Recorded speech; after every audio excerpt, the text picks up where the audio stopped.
Hello friends, आज हम बात कर रहे हैं एरोफ्लेक्स इंडस्ट्रीज़ की एक बार और 31 मार्च के आसपास हमने एक वीडियो बनाया था जिसके अंदर हमने कंपनी के बारे में और उनकी प्रोडक्ट डिटेल्स और क्या उनका वर्क प्रोफाइल है उसके बारे में बताया था। That time the stock was around 250 rupees.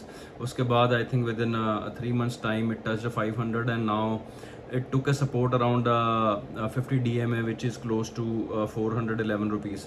तो आज की डेट में हमें क्या करना चाहिए स्टॉक के अंदर? एरोफ्लेक्स इंडस्ट्रीज बेसिकली आपको मैं इसका थोड़ा ब्रीफ दे दूं। एरोफ्लेक्स इंडस्ट्रीज बेसिकली इंडस्ट्रियल होजेस बनाने वाली कंपनी है जो कि फ्लूइड ट्रांसफ़र के लिए यूज़ होती हैं। इंडस्ट्रियल होजेस, बेलोज जो मेटेलिक होजेस हैं बेसिकली, तो उनका एब्सोल्यूट एडवांटेज है over the rubber hoses. Apart from that they have ventured into skids manufacturing also, क्योंकि जो hoses और metallic bellows वगैरह हैं वो उसकी काफ़ी applications हैं। bellows बेसिकली वाइब्रेशन को कम करने के लिए यूज़ होती हैं, कूलिंग स्किड्स के लिए, केमिकल इंजेक्शन स्किड्स के लिए, तरह तरह की डिफरेंट स्किड्स हैं उसके लिए यूज़ होती हैं। जैसे क्रूड ऑयल की पाइपलाइन है उसके अंदर भी आपको एडिटिव्स डालने पड़ते हैं, उसके अंदर केमिकल इंजेक्शन स्किड्स लगती हैं। तो it is a basically skid, it is not a very, मतलब कोई टेक्नोलॉजी, बहुत हाई टेक्नोलॉजी नहीं है स्किड मैन्युफैक्चरिंग की।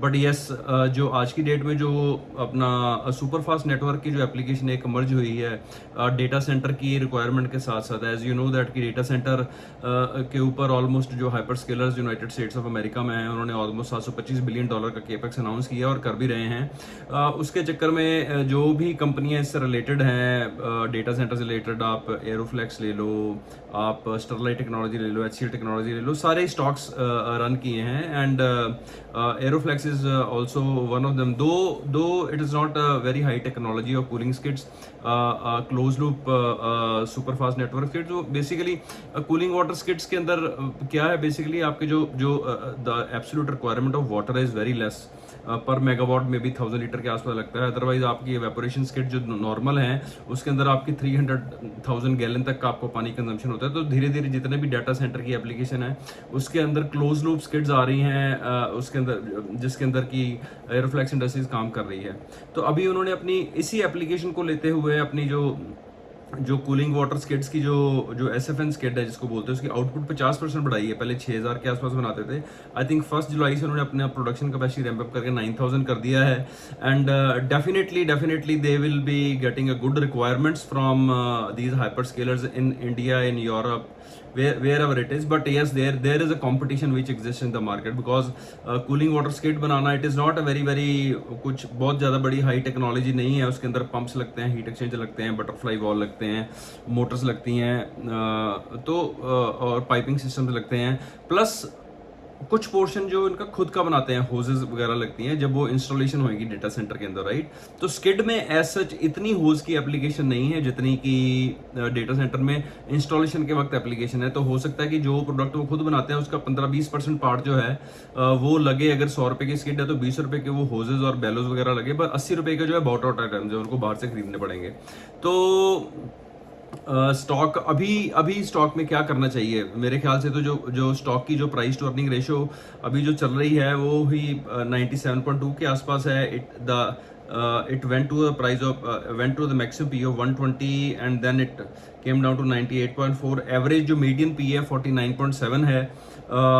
Order book as such company की विजिबिलिटी हमें नहीं मिली, मे बी आपको दिखी हो तो 2 रुपए की फेस वैल्यू के साथ में ROC 18.9%, 14.1% ROE है।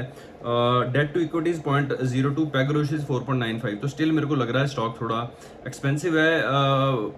अगर मैं होता तो I mean it is better to wait and watch, and price should wait for the result, price should come around 300-325। मेरे को लगता है that is the area where one should try to take the entry. Just कि data centre में cooling water skids की application है बहुत बड़ी है, उसको देख के you should not go and try to invest। That is not the right way of investing in any stock। Okay, अगर आपको पता है, you try to research and try to before the stock start running, you take the position seeing the future potential of the stocks। but अभी आज की date में 408 still the stock is expensive।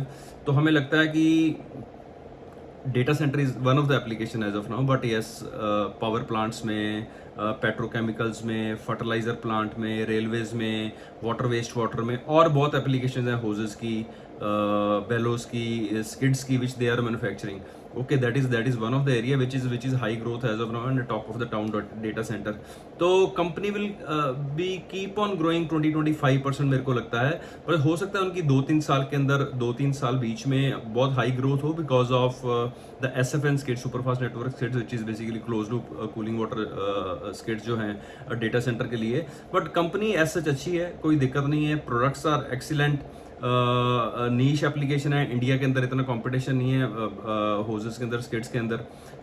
दो there are players who manufacture skids, but yes metallic hoses में एक दो company है, Parker है, स्वेजलॉक है यूएस में इधर उधर, तो वो लोग भी होजेस के अंदर काम करते हैं. But yes they are very very good actually, considering इनकी मैन्युफैक्चरिंग इंडिया में है तो in the cost of production is less, so that is why they have the absolute advantage. Otherwise company is good. हमें लगता है कि जो price की वैल्यूएशन आज की डेट में अभी भी ज़्यादा है. I think our strategy is always की अगर आप कोई इसको इन्वेस्ट करता है कोई भी स्टॉक, हम सोचते हैं कि 30 से 40 की पी, अगर कोई बहुत हाई ग्रोथ सेक्टर भी तो 50 से 60 की पी के आसपास है, it is the right way to initiate the investment in a staggered manner. तो वेट फॉर द रिजल्ट, देखिए कंपनी कैसे रिजल्ट पेश करती है, अगर ऑर्डर बुक आने वाले टाइम में डिक्लेयर करती है, and based on that we should take the position in the stock. This is not any buying and selling recommendation, this is our view which we are sharing. For any buying and selling you can contact your SEBI registered advisor. Thank you very much.